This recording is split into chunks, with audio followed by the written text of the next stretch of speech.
In Chapter 16, we're going to learn about the chemistry of carbonyls, namely aldehydes and ketones. And the main focus of Chapter 16 deals with addition reactions. So before we get really started on the reactions themselves, let's take a look at the structure of aldehydes and ketones and see how the structure kind of determines the chemistry. Here's a typical generic, it could be an aldehyde or a ketone where the R group could be an alkyl group, an aryl group, or a hydrogen. And if we think about the hybridization of that carbon and the oxygen, we see that the carbon is sp2 hybridized. So let's take a look at the bond between that carbon and oxygen. Now, since it's sp2 hybridized, we know that there's an overlap between two sp2 orbitals, and then there are an overlap between the two p orbitals. And of course, the carbon is trigonal planar, so one of the R groups, if we're looking at the bond in the plane between the carbon and oxygen, one of the R groups is coming out at us, and one of the R groups is going back. And of course, they are forming a sigma bond with that carbon with sp2 hybridized orbitals as well.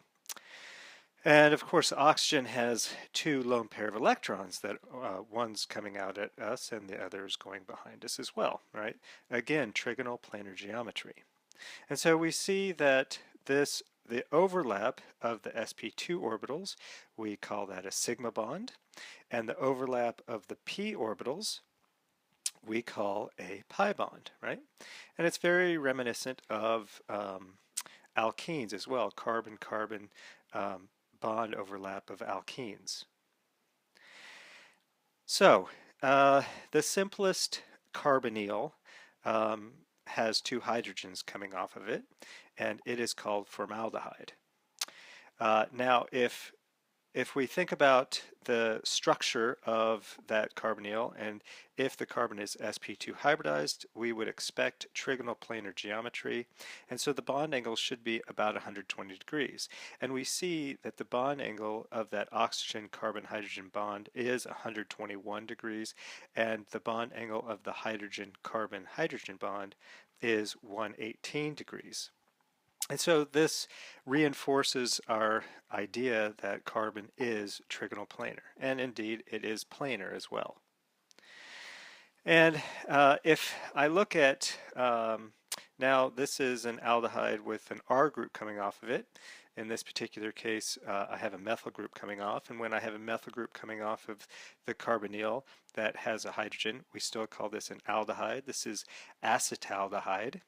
And thinking about possibility of bond angle change, we see that there really is no change in the bond angle when we go from a hydrogen on that carbonyl carbon to an alkyl group. So it remains about the same, 121 degrees.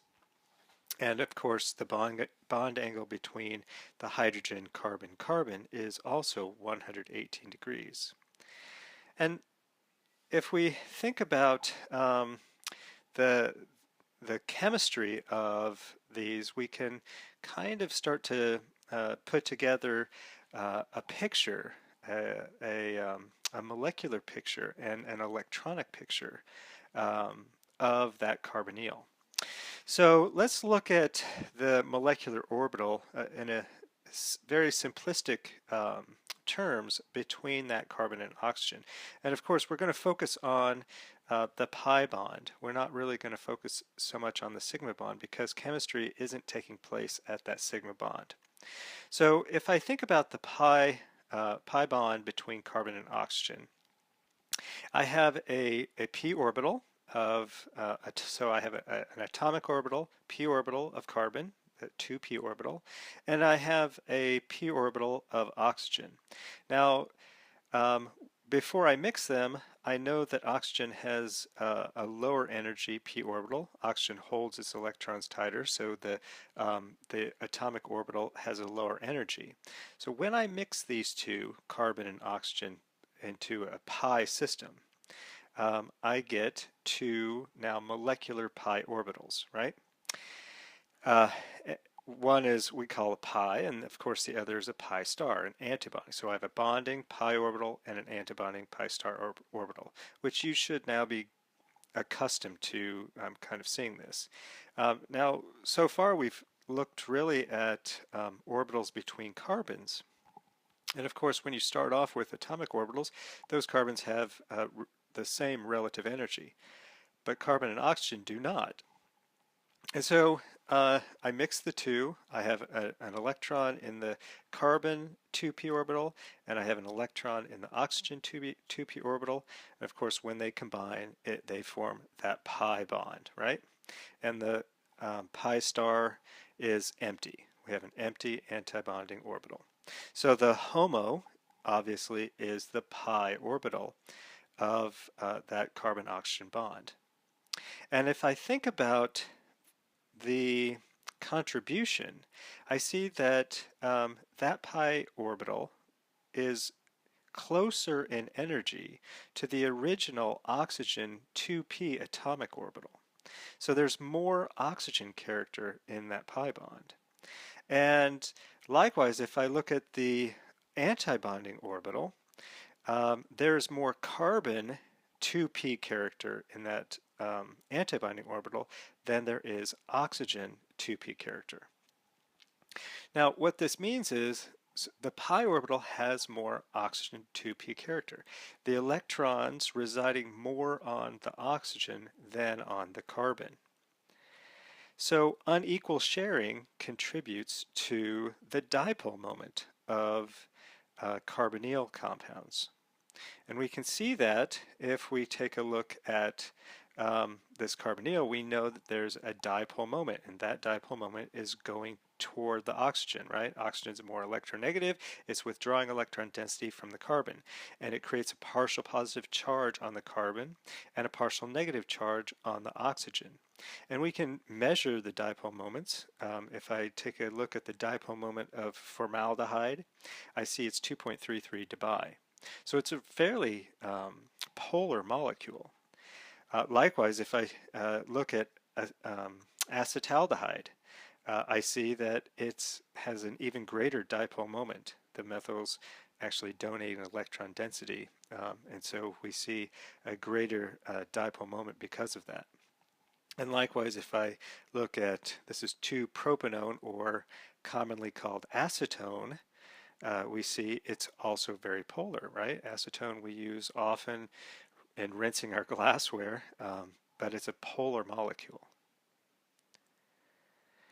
So dipole explains chemistry of aldehydes and ketones, and this is very important to understand.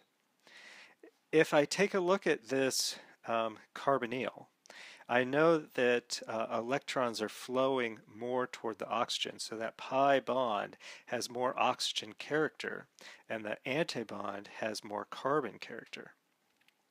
And I can draw a resonance structure of this that denotes that the carbon has a positive charge and the oxygen has a negative charge, where the electrons are being placed onto the oxygen itself. Now, what this means is the carbon now is electron deficient, and it is a Lewis acid. So it's going to want to accept electrons into that pi star, where when electrons are accepted, they're going to go to the carbon and not to the oxygen, because the pi star orbital has more carbon character. Likewise, the oxygen has a Lewis base character.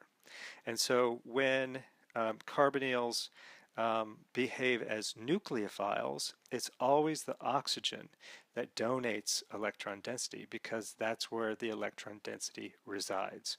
And we're going to see this play out in the following sections.